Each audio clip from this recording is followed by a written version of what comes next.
हैं या जॉब करते हैं तो कितना मुश्किल होता है पैसा हाथ में आना, लेकिन हॉस्पिटल में वही मुश्किल से कमाया हुआ पैसा हाथ से बालू की तरह निकल जाता है। फिर भी हम सभी अस्पताल में जितना पैसा मांगा जाता है खर्च करते हैं। अगर किसी के पास पैसा नहीं होता तो वो उधार लेता है, लेकिन इलाज तो करवाता ही है। अस्पताल में पहले दिन ही सबसे ज़्यादा टेस्ट होते हैं, कुछ सर्जिकल आइटम्स भी खरीदे जाते हैं, इसी दिन सबसे ज़्यादा दवाइयाँ लिखी जाती हैं। हॉस्पिटल में कुछ पैसा एडवांस के तौर पर भी जमा किया जाता है। हमने भी वही सब किया, हमें भी दवाइयाँ लाने के लिए कहा गया।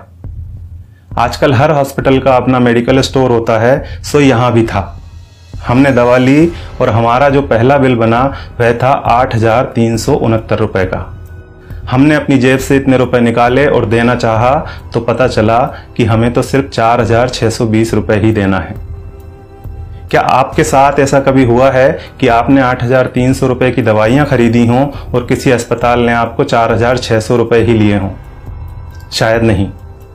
हमारे साथ भी पहले ऐसा कभी नहीं हुआ था। अब यह बिल देखिए, दवाओं की कुल कीमत है 8,369 रुपये, जिसके नीचे लिखा है डिस्काउंट 3,748 रुपये। नेट अमाउंट है 4,600 रुपये, जिसका भुगतान हमें करने के लिए कहा गया। ऐसे हमारे पास और भी कई बिल हैं। हमने 5 दिन एडमिट रहने के दौरान वहां से कई बार दवाइयां खरीदी और हर बिल पर हमें छूट मिली। सबसे बड़ी बात यह थी कि यह डिस्काउंट हमें मांगने पर नहीं मिला था, यह बिना मांगे हमारे बिना आग्रह किए पूरे सम्मान के साथ हमें दिया गया था, क्योंकि ये डिस्काउंट वहां उनके बिलिंग सॉफ्टवेयर में ही फीड कर दिया गया है। और आप यह जानकर हैरान होंगे कि डिस्काउंट का प्रतिशत 2, 4 या 10% नहीं है, यह बहुत ज़्यादा है।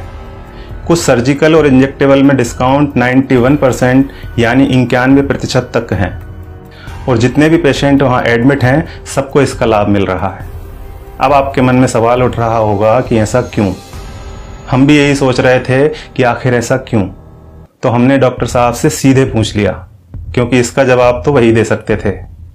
फिर उन्होंने हमें बताया कि क्यों उनके अस्पताल में इतना डिस्काउंट दिया जाता है। उन्होंने हमें समझाया कि एमआरपी का खेल क्या होता है। एक उदाहरण के तौर पर उन्होंने बताया कि एक इंजेक्शन 270 रुपये का आता है और उस पर एमआरपी आती है 1,000 रुपये।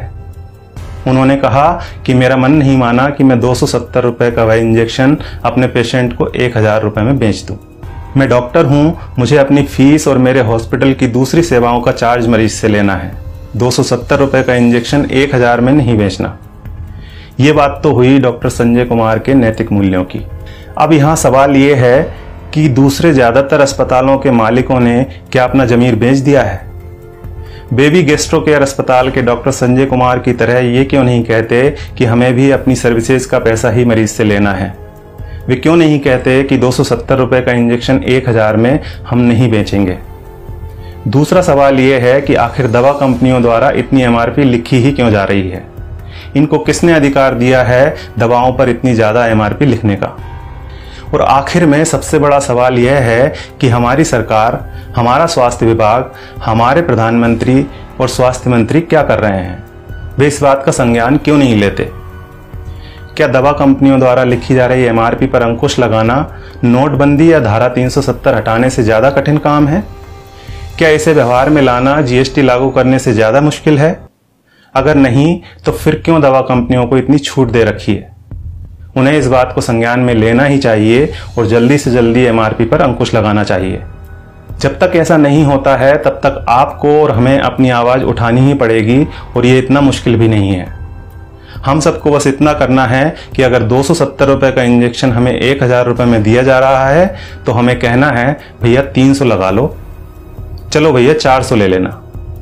इसके साथ ही एक काम और करना है, और वो ये है कि इस वीडियो को ज़्यादा से ज़्यादा शेयर करना है। धन्यवाद।